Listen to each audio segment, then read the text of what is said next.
అదే కాకుండా పద్ధతిగా చీరలు కట్టుకొచ్చారు. ఒక సంఘటన తర్వాత, ఘటన తర్వాత అని మాట్లాడారు. మిమ్మల్ని కూడా హక్ చేద్దామని వచ్చాను. మీరిద్దరు కూడా చీరలు కట్టుకొచ్చారు. కొన్ని సంఘటనల తర్వాత, ఒక ఘటన తర్వాత చాలా మట్టుకు స్టేజ్ మీద చీరలే కట్టుకుంటున్నారు. అక్కడి నుంచి ఇది యాక్చువల్గా రేపు పెడితే అలా ఉండేది, రేపు ఏమిటి అని అడిగాడు ఆయన. వాళ్ళు కిస్ డే అన్నారు.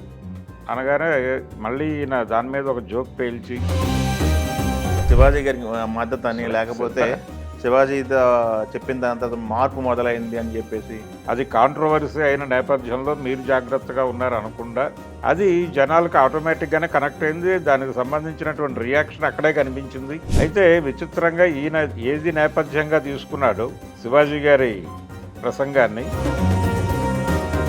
నిన్న నరేష్ గారు ఒక స్టేజ్ పైన మాట్లాడారు. ఆయన మాట్లాడుతూ hug day topic, kiss day topic, అదే కాకుండా పద్ధతిగా చీరలు కట్టుకొచ్చారు. ఒక సంఘటన తర్వాత, ఘటన తర్వాత అని మాట్లాడారు. అని కొంచెం అక్కడ థియేటర్ మొత్తం కూడా గొల్లు మనది. హీరోయిన్ యాంకర్ శ్రవంతిని చూసి ఆయన అంటే పద్ధతిగా చీరలు కట్టుకొచ్చారమ్మా అందరూ అనేది అంటే శివాజీ గారు మాట్లాడిన టాపిక్ కి రిలేట్ చేశాడు. అదే ఆ నేపథ్యం తీసుకున్నాడు. ఆ నేపథ్యం తీసుకుని భారతీయ సంస్కృతి వీటి గురించి కూడా ఆయన మాట్లాడే ప్రయత్నం చేశాడు. ఉత్కృష్టమైన భారతీయ సంస్కృతి, దాన్ని కాపాడాల్సినటువంటి బాధ్యత అని కూడా మాట్లాడుతూ హక్ డే సందర్భంగా నేను వేదిక మీద ఉన్న వారందరినీ హక్ చేసుకుంటాను అని బయలుదేరి ఈ హీరోయిన్ ఇంకొక ఆర్టిస్టు వాళ్ళ దగ్గరికి వచ్చేసరికి ఆగాడు.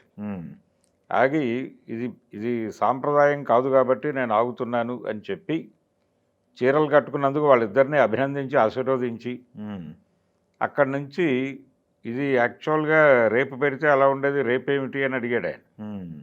వాళ్ళు కిస్ డే అన్నారు. అనగానే మళ్ళీ ఈయన దాని మీద ఒక జోక్ పేల్చి జనాల్ని నవ్వించి టోటల్గా ఆ వేదిక మీద నుంచి తను ఎంటర్టైన్ చేసే ప్రయత్నం చేశాడు జనాల్ని. ఆ ఎంటర్టైన్ చేసే ప్రయత్నంలో భాగంగా ఇవన్నీ నడిపాడు. ఇవన్నీ నడుపుతూ నిజానికి హక్ డే అనేది మీరు సెలబ్రేట్ చేసుకుంటున్నారండి, ఇది భారతీయ సంస్కృతి కాదు కదా అని ఎవరూ అడగలేదు. మీరు రోజు ఆత్మీయులైన వాళ్ళని ఎప్పటికప్పుడు ఆలింగనం చేసుకోవాల్సిందే, అంతే తప్ప దానికి ఒక డే పెట్టి ఆ రోజు సెలబ్రేట్ చేసుకోవడం ఏమిటి, ఇది భారతీయ సంస్కృతి కాదు అని ఎవరు ఆ వేదిక మీద ఆయన నిలదీయలేదు. కింద నుంచి కూడా ఎవరు కామెంట్ చేయలేదు. ఆయన ఒక సోలో పెర్ఫార్మెన్స్, ఏకపాత్రాభినయం చేసుకుంటూ వెళ్ళిపోయాడు. అలా నిన్న నరేష్ గారు నటుడిగాను, అలాగే తను కాన్సెప్ట్ డిజైన్ చేసుకుని అక్కడికక్కడ పెర్ఫామ్ చేయగలడు అనే విషయాన్ని కూడా ప్రూవ్ చేసుకున్నాడు. సీరియస్గా తీసుకోవాల్సిన అవసరం లేదు దాన్ని. ఓకే, నిన్న కాస్త ట్రెండింగ్లో ఆ వీడియోని ట్రెండ్ చేశారు. కాస్త శివాజీ గారికి మద్దతు అని, లేకపోతే శివాజీ చెప్పిన దాని తర్వాత మార్పు మొదలైంది అని చెప్పేసి. అవును, అదే కదా నిన్న ట్రెండ్ చేశారు దాన్ని. ఆయన తీసుకున్న నేపథ్యం అదే. అయితే ప్రస్తావించలేదు అది ఫలానా సినిమా సందర్భంగా, లేకపోతే ఫలానా నటుడు చేసినటువంటి కామెంట్ల నేపథ్యంలో, అది కాంట్రవర్సీ అయిన నేపథ్యంలో మీరు జాగ్రత్తగా ఉన్నారు అనకుండా అలా హింట్ చేసుకుంటూ మాట్లాడుతూ వెళ్ళాడు. అది జనాలకు ఆటోమేటిక్గానే కనెక్ట్ అయింది. దానికి సంబంధించినటువంటి రియాక్షన్ అక్కడే కనిపించింది. ఆ కింద ఉన్నటువంటి జనాలందరూ ఒక్కసారి హర్షధ్వానాలతో నరేష్ని అభినందించారు.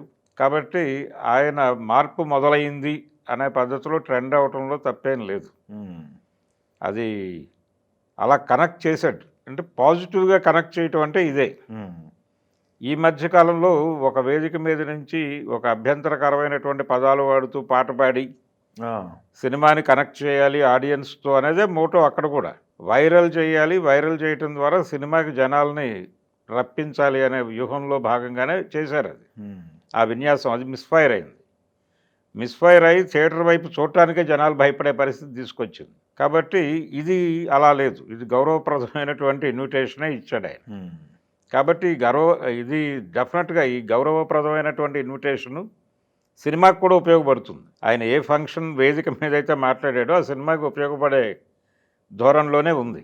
అయితే విచిత్రంగా ఈయన ఏది నేపథ్యంగా తీసుకున్నాడో శివాజీ గారి ప్రసంగాన్ని, ఆ సినిమాకి ఆ ప్రసంగం ఉపయోగపడలేదు.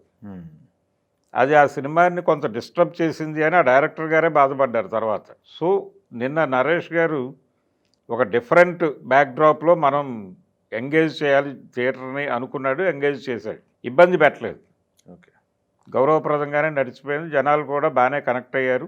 నెగిటివిటీ లేదు, పాజిటివ్గానే స్వీకరించారు అందరూ. అదేనండి, కొంతమంది తమ్నైల్స్ కొంతమంది రాయటం హీరోయిన్ వస్తాను పని మళ్ళీ ఒకసారి షాకింగ్ కామెంట్స్ చేసిన నరేష్ ఇవన్నీ చెప్పేసి మాట్లాడుకొచ్చారు. చేద్దామని ట్రై చేశారు, కానీ ఆయన రెండు బ్యాలెన్స్ చేసుకుంటూనే వెళ్ళాడు. ఓకే, బ్యాలెన్స్ చేసుకున్నాడు, నెగిటివిటీ లేదు, అలా సరదాగా నడిపేశాడు అంతే.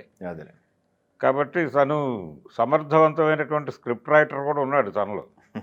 అంటే ఇన్ని క్యారెక్టర్లు చేసిన అదే అనుభవం ఊరికే పోదు కదా, దాన్ని ప్రదర్శించాడు.